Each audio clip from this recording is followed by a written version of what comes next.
हर हर महादेव।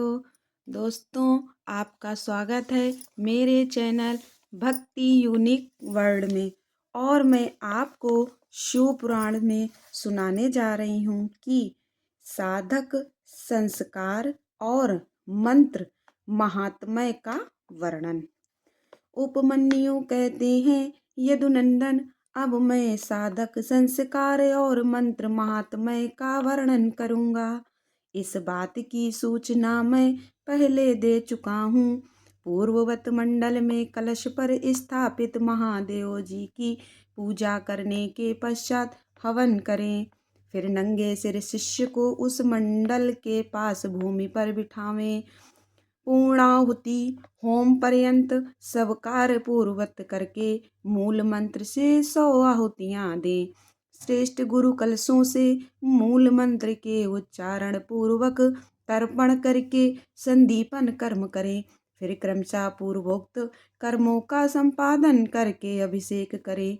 तत्पश्चात गुरु शिष्य को उत्तम मंत्र दें।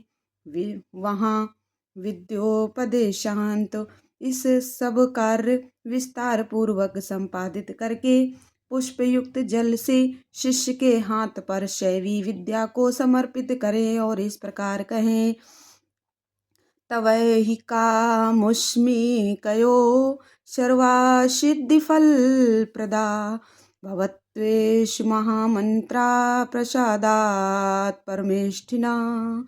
सौम, यह महामंत्र परमेश्वर शिव की कृपा प्रसाद से तुम्हारे लिए अहलौकिक तथा पारलौकिक संपूर्ण सिद्धियों को फल देने वाला हो। ऐसा कह महादेव जी की पूजा करके उनकी आज्ञा ले गुरु साधक को साधन और शिव योग का उपदेश दे। गुरु के उस उपदेश को सुनकर मंत्र साधक शिष्य उनके सामने ही विनियोग करके मंत्र साधन आरंभ करें। मूल मंत्र के साधन को पुरस्चरण कहते हैं, क्योंकि विनियोग नामक कर्म सबसे पहले आचरण में लाने योग्य है। यही पुरस्चरण शब्द ही व्युत्पत्ति है। मुमुक्षु के लिए मंत्र साधन अत्यंत कर्तव्य है, क्योंकि किया हुआ मंत्र साधन इहलोक और परलोक में साधक के लिए कल्याणदायक होता है। शुभ दिन और शुभ देश में निर्दोष समय में दांत और नख साफ करके अच्छी तरह स्नान करें और पूर्वाह कालिक कृत पूर्ण करके यथा प्राप्त गंध पुष्पमाला तथा आभूषणों से अलंकृत हो।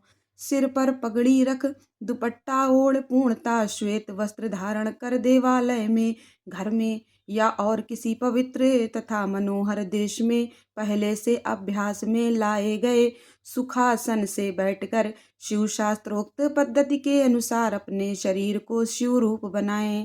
फिर देव देवेश्वर नकुलीश्वर शिव का पूजन करके उन्हें खीर का नैवेद्य अर्पित करें। क्रमशः उनकी पूजा पूरी करके उन प्रभु को प्रणाम करें और उनके मुख से आज्ञा पाकर 1 करोड़, आधा करोड़ अथवा चौथाई करोड़ शिव मंत्र का जप करें अथवा 20 लाख या 10 लाख जप करें। उसके बाद से सदा खीर एवं छार नमक रहित अन्य पदार्थ का दिन रात में केवल 1 बार भोजन करें। अहिंसा, क्षमा, मनोनिग्रह, दम, निद्रियम, संयम का पालन करता रहे। खीर ना मिले तो फल मूल आदि का भोजन करें। भगवान शिव ने निम्नांकित भोज्य पदार्थों का विधान किया है, जो उत्तरोत्तर श्रेष्ठ है। पहले तो चरुभक्षण करने योग्य है, उसके बाद सत्तू के कण, जौ के आटे का हलवा, साग, दूध, दही, घी, मूल, फल और जल ये आहार के लिए विहित हैं। इन भक्ष्य भोज्य आदि पदार्थों को मूल मंत्र से अभिमंत्रित करके प्रतिदिन मौन भाव से भोजन करें। इस साधन में विशेष रूप से ऐसा करने का विधान है। व्रती को चाहिए कि 108 मंत्र से अभिमंत्रित किए हुए पवित्र जल से स्नान करे अथवा नद के जल को यथाशक्ति मंत्र जप के द्वारा अभिमंत्रित करके अपने शरीर का प्रोक्षण कर ले। प्रतिदिन तर्पण करें और शिवाग्नि में आहुति दें। हवनीय पदार्थ 7, 5 या 3 द्रव्यों के मिश्रण से तैयार करें अथवा केवल घृत से ही आहुति दें। जो शिव भक्त साधक इस प्रकार भक्ति भाव से शिव की साधना या आराधना करता है, उसके लिए इहलोक और परलोक में कुछ भी दुर्लभ नहीं है। अथवा अथवा प्रतिदिन बिना भोजन किए ही एकाग्रचित हो एक सहस्त्र मंत्र का जप किया करें। मंत्र साधना के बिना भी जो ऐसा करता है, उसके लिए ना तो कुछ दुर्लभ है और ना कहीं उसका अमंगल ही होता है। वह इस श्लोक में विद्या लक्ष्मी तथा सुख पाकर अंत में मोक्ष प्राप्त कर लेता है।